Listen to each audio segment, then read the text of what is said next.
வணக்கம் நண்பர்களே.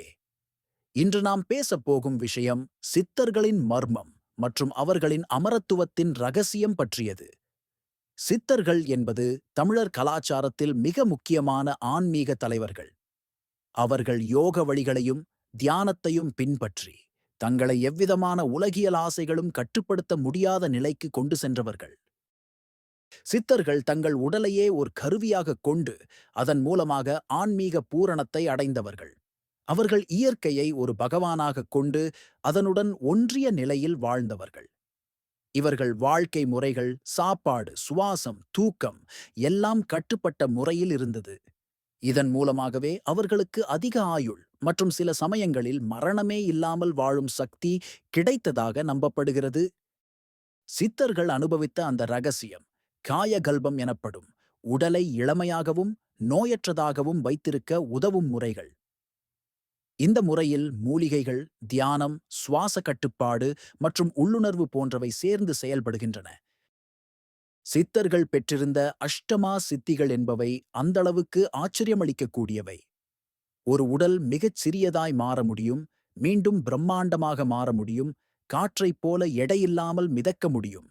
இதையெல்லாம் அவர்கள் தங்கள் சாதனையின் மூலம் பெற்றவர்கள். சில சித்தர்கள் ஜீவ சமாதி என்ற நிலையில் அடங்கியிருக்கின்றனர். அதாவது அவர்கள் உயிரோடு இருந்தபடியே தியான நிலைக்குள் சென்று தங்கள் உடலை விட்டு பிரியாமல் சமாதியில் உறங்குகின்றனர். இது மரணமல்ல, ஆன்மீக உன்னத நிலை. போகர், வள்ளலார், அகத்தியர் போன்றோர் இந்த நிலையில் இருக்கின்றனர் என்று நம்பப்படுகிறது. இந்த சித்தர்களின் வாழ்ந்த இடங்களும் அவர்கள் விட்டு சென்ற ஓலைச்சுவடிகளும் இன்றும் நம்மை ஈர்க்கின்றன. பழனி, சதுரகிரி, திருவண்ணாமலை, மருதமலை போன்ற சேக்ரட் இடங்களில் அவர்கள் ஆன்மீக சாதனைகள் செய்ததாக கூறப்படுகிறது. இவர்கள் எழுதிய பாடல்களும் தத்துவங்களும் பல தலைமுறைகளை ஆன்மீக ஒளிக்குள் வழிநடத்தியுள்ளது. அவர்கள் தத்துவம் தெளிவாக கூறுகிறது, உண்மையான ஆனந்தம் நமது உள்ளிற்குள்தான் உள்ளது. அந்த ஆனந்தத்தை அடையக்கூடிய வழி தியானம், தவம், சாதனை ஆகியவையாகும். நாம் இன்று இப்படி பேசிக் கொண்டிருக்கின்ற இந்த சித்தர்கள் நமக்கே தெரியாமல் நம் அருகிலும் இருக்கலாம். காரணம், அவர்கள் எங்கு இருக்கிறார்கள் என்பது அவர்களின் சித்திக்கே மட்டும் தெரியும்.